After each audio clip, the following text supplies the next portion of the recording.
My ass is public. It's all public domain. Slut. Hey, no slut shaming on here, especially from you. No. Oh, welcome back to What's the Safe Word? I'm Ann. I'm Jack. And today we're going to talk about HIV. Ooh. And not as funny as most of our other topics, but still a very serious topic that we want to talk about, and we thought who better to bring on than Jack. You know a little bit. Hashtag AIDS. Get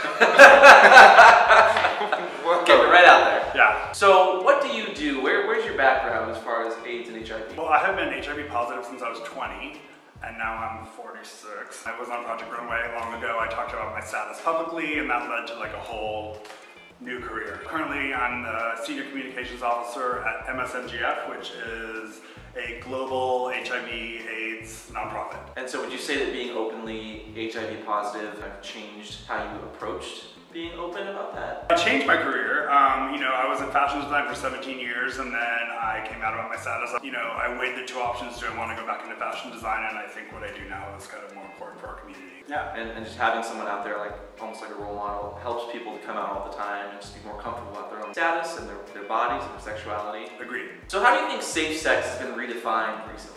Safe sex has been redefined.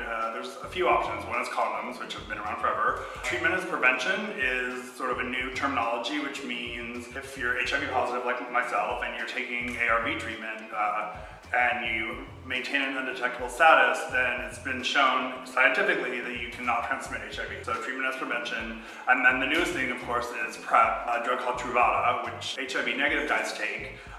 It's been around for 10 or so years, and it works virtually 100% of the time and keeps people HIV negative. A lot of people and gays nowadays talk about Truvada and PrEP, and they're very much like, well, this is a great new drug, it's just starting to take off. So why do you think it's been kind of a more recent option for gay people? Well, Truvada's PrEP was only approved by the FDA, I think 3 years ago. It was a study done independently, not by Gilead, who makes Truvada, that figured out that it actually does work prophylactically. I think there was a stigma for a while that there was some slut shaming. My opinion on the whole thing is condoms have been around since the beginning of the AIDS epidemic, and for the last 30-something years, the HIV transmission rate has just increased. So condoms aren't working. It's just been shown that gay men in general don't have a great track record of using condoms all the time, and it's like 100% of the time. And actually, condoms aren't even approved for anal sex by the FDA. If I was HIV negative, I would like run and get PrEP. It's a simple pill. It's they just came out with a study that says it's basically as safe as aspirin. Side effects are minimal, and I mean I've been on it for 10 years as part of my treatment, and I'm healthy as a horse or whore or whatever. Horse. I can speak from experience. I've had no side effects. A lot of my friends have had no side effects. And actually, there have been studies that show that once you stop, any sort of side effects go away. The World Health Organization recommends any men who have sex with men at significant risk, which is a very broad term, should be on PrEP. So I think they should just dispense it in gumball machines or whatever. I'm not poo-pooing condoms. You can still use condoms. There's other STIs. People do blame a lot the increased rates of other STIs on PrEP, and that the people are having more unprotected sex, but it's sort of been shown that the other STI rates were on the rise prior to PrEP. Yeah. People say, oh, condoms for other STIs. Well, gonorrhea, syphilis, chlamydia, herpes, they're all contracted orally as well. So I don't know anyone that uses a condom for oral sex. And if I do, I don't want anything to do with them. So I'm not HIV positive. What would you say to someone who might have just found out that they're HIV positive, or they want to talk to their friends? How do you coach someone that's just learning this about themselves? I get a lot of, I'm very accessible on social media, so I get a lot of questions. I'm very accessible in general. I'm an all access kind of girl. I usually tell people, I'm really surprised now when people come to me asking questions and they're freaking out when they find out.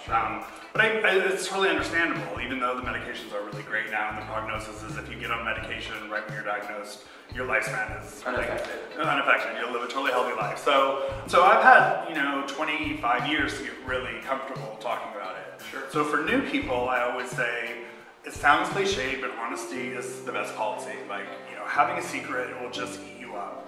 I know people have different circumstances that, like, you know, job stuff, their governments are hostile, a lot of things that are prevent that. I also say lead with what you want back. So I'm unapologetic about my HIV status. I'm like, it's not a big thing, it's whatever. There's a lot of HIV positive people. Like, the statistics are something like 1 out of 5 in any major city like New York, San Francisco, 1 out of 5 gay men are HIV positive, and like a large portion of them don't necessarily know it. So there's a lot of HIV positive people around that you know. And I always just say, like, if you treat it like it's not a big deal, people are gonna sort of respond back the same way other places, but that's sort of my recommendation. It's like, just try to educate yourself, know what the treatments are, and like know what your prognosis is, get really okay with that, Sure. and then tell the truth. And educate other people in the Yeah, process. totally. And that's the thing, in the broader spectrum, I really advocate for HIV positive people who especially are comfortable with their status to talk about it openly, because that's how we change the social opinion. It's like with gay marriage, it's like we all started to come out and then everyone realized that they had a gay friend or a gay brother or a gay sister. Every single HIV positive person in this nation came out all at once. We'd be like, oh, this is like a lot of people. You know, the more we keep it secret and the more we don't want to talk about it, it becomes a sort of weird taboo that people are ashamed of. The more stigmatized it Yeah. becomes. But the other thing I always say too is no one can make you feel shame. Only you can own that. So I just don't live with shame. I'm like, F that, I'm too old, it's like not worth it. So like, if you want to try to shame me or say like you're not worth it because you have this, or you're this because you're a big old sloppy bottom, I'm like, well, F you, I don't care. I'm amazing.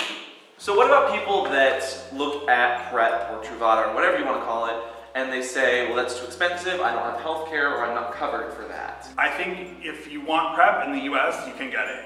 You know, have to be forceful with your healthcare provider, because a lot of them aren't educated the way they should be and aren't promoting it. Most insurance companies now are paying for it. If they don't, Gilead I know has a subsidized plan where people that don't have insurance can get PrEP, I think for free, depending on your economic situation. So there are tons of programs though for people that they can get onto, and we'll link down to the Gilead. Gilead. Yeah. Jesus, it's like the Iliad, but with a G. With PrEP and just STs in general, how often do you recommend, not as a professional, but just as someone who's around this environment a lot, how often do you recommend getting tested? We're not professionals. Yeah, I mean, I think one of the best resources we have now is just HIV testing, and everyone should know their status. So I would say more is better. Like, I know people that get tested every month. You know, I think every 3 months is a good. The other thing I think is great about the whole PrEP movement is that it gets HIV negative guys into the healthcare system in a new way and into the HIV conversation, where before, I think it was sort of like, okay, here's HIV positive people and here's HIV negative people. We're like two separate groups.